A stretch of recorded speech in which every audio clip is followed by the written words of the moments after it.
Hi, welcome to Learning Monkey. I am Raghuveer. This is our first class on Python for data science. In this playlist, we are going to discuss all the libraries and the modules required for data science. In order to understand these concepts, you must have a better understanding of our basic Python.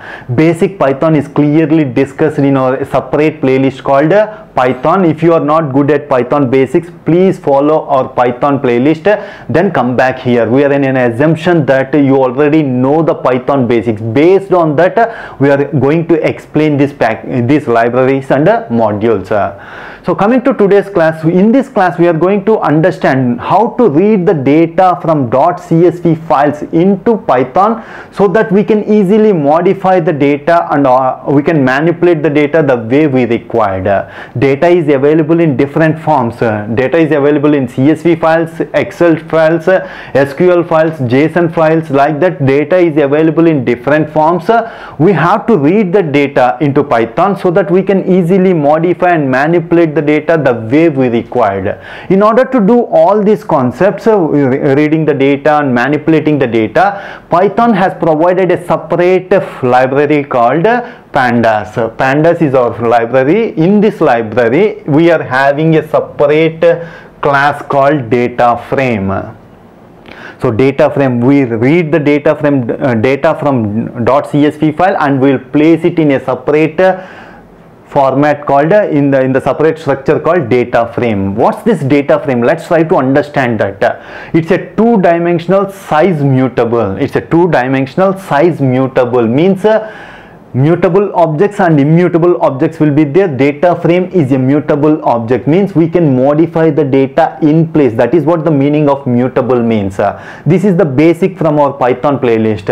Hope you already know what's mutable and immutable objects. And potentially heterogeneous. Heterogeneous means accepts different data types. That is what meaning of heterogeneous tabular data. So data frame is a tabular data, means it consists of rows and it consists of columns, heterogeneous and mutable data. That is what data frame is.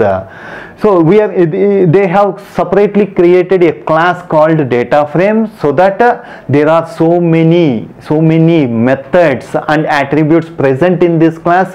We can apply those methods and attributes on this class, on this data frame, so that those classes are helpful in manipulating and modifying the data that has read into the data frame. For that purpose, they have created this separate class called data frame. So how to read the data and place it in a data frame, we will understand in this class. So what are the methods and what are the attributes that are present in this data frame, we will discuss in our next classes, coming classes. In this class we are going to understand how to read the data and place it in a data frame. In order to read the data frame from .csv file, there is a separate function called read_csv. In the Pandas library, we are having a separate function called read_csv. Using this function, we will call the data. We will read the data from .csv file and place it in a data frame. Means if you use this function, see what are the parameters that are present in this function. There are so many parameters present in this function. The first parameter is file path.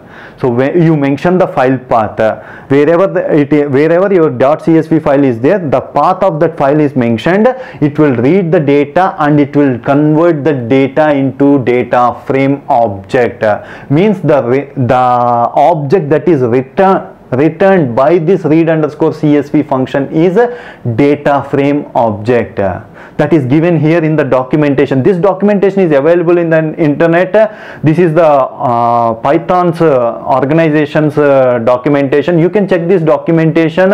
Just type in the Google Python .read_csv. It will give the official documentation. See, in the end it has mentioned that returns data frame object. So like that, we have to understand all the modules that are present, all the classes, all the functions that are present in the Pandas library, so that they will be helpful for us in creating the data science, in complete data science.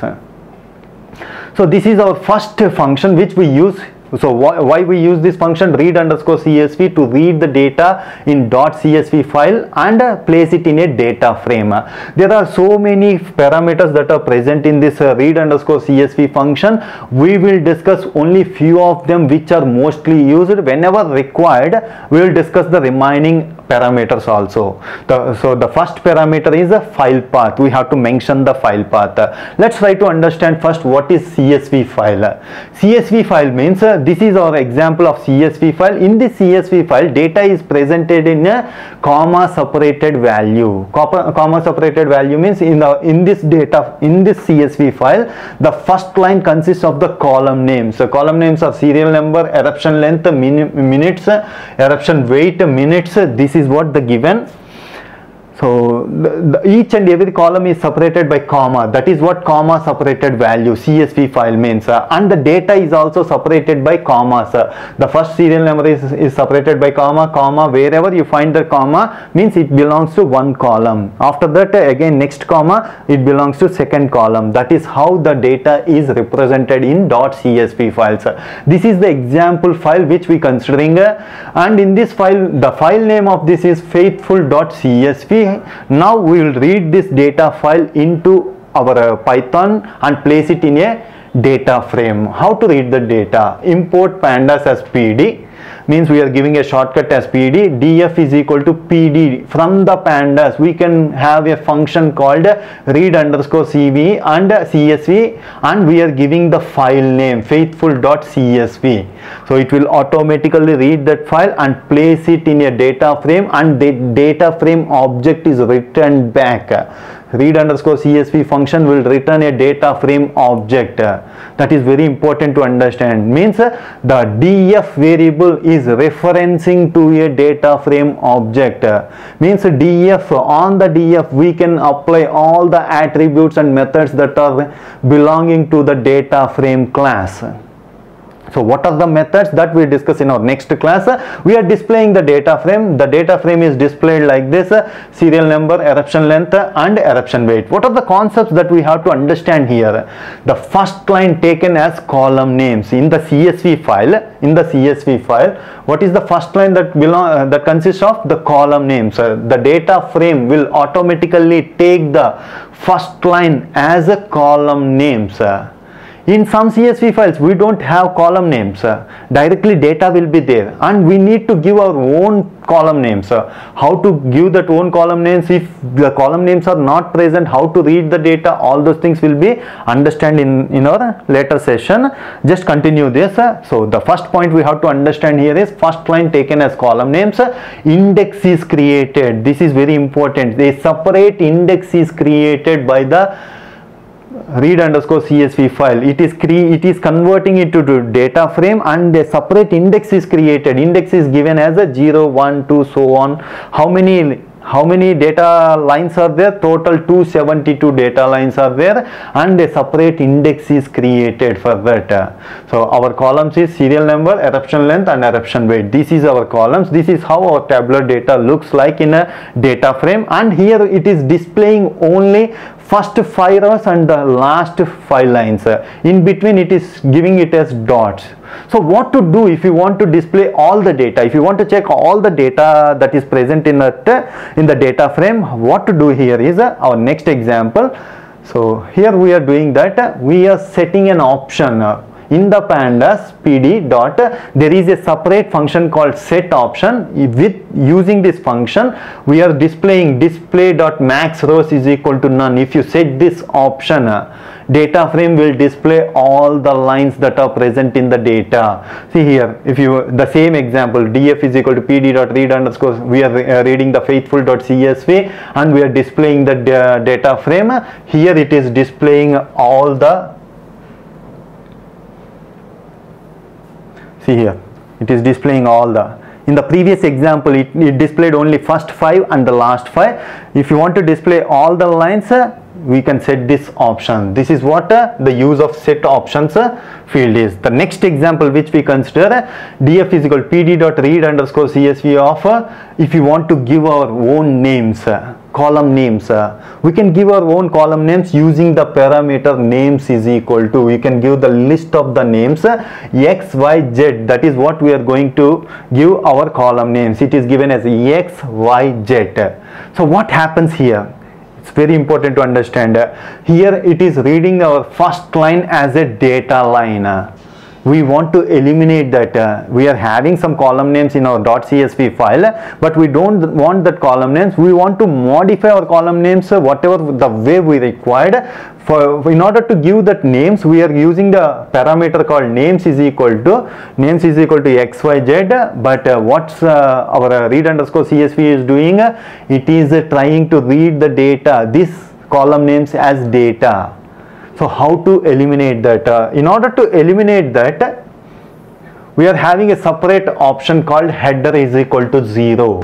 Means the 0th line, don't consider that.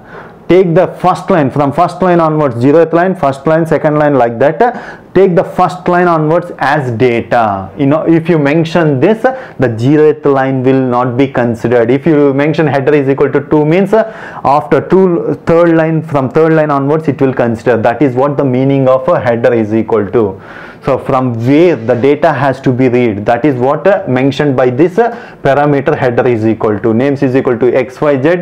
Now the 0th line is not considered. So 1, 3.6, 79, this is the data, and the column names is given as x, y, z. Our next option which we use here is, see, we are reading the data, read underscore csv, header is equal to 0, use columns is equal to. If you want to take only few columns, suppose here in this example we are having 3 columns. If you want to consider only last 2 columns, we can use that. We can only read the last 2 columns using use calls is equal to. If you mention the column numbers are given as 0th column, first column, second column. So out of that, what we are going to use? We are going to use first column and second column, means yz column. Yz column is used. Remaining columns are not considered. If you want to consider only a separate set of columns, use this option, use calls is equal to. Whatever the set of columns you required, you mention this column numbers, it will automatically consider those separate columns. The next option which is available, see here, the read underscore csv pandas data frame is creating its own index. We don't need that own index. We want to use one of the column present in our data as index. How to do that? In order to do that, index underscore call is equal to serial number. So we are considering that in our data we are having a column name called serial number. We are having a column name called eruption length, eruption weight. Out of this, we are going to use the serial number as our index. If you want to use that as index, consider this index underscore call is equal to serial number. So it won't create that separate index value. This will be considered as our index. Okay, so the next example, if you want to skip the last 5 lines, last 10 lines, last 20 lines, we are having a separate option called skip footer is equal to 5. If you mention this, the last 5 lines will be discarded. There is a separate option called skip rows also. If you give the list of the row numbers, 0th row, first row, second row, if you give the list of the numbers, those lines will be eliminated and the remaining will be considered. Like that, there are separate different options are available in the pandas read underscore csv. These are all the list of parameters. So for now, we are going to discuss only these concepts up to here. That belongs to, okay. So skip footer is equal to 5. So these are the mostly used ones. So that's why we are going to discuss. Whenever we require the other parameters, we are going to discuss the remaining parameters also. Hope you understand the concepts of data frame. If you have any questions regarding the concept, please post your questions in the comment section below. Thanks for watching. If you haven't subscribed to our channel, please subscribe to our channel and press bell icon for the latest updates.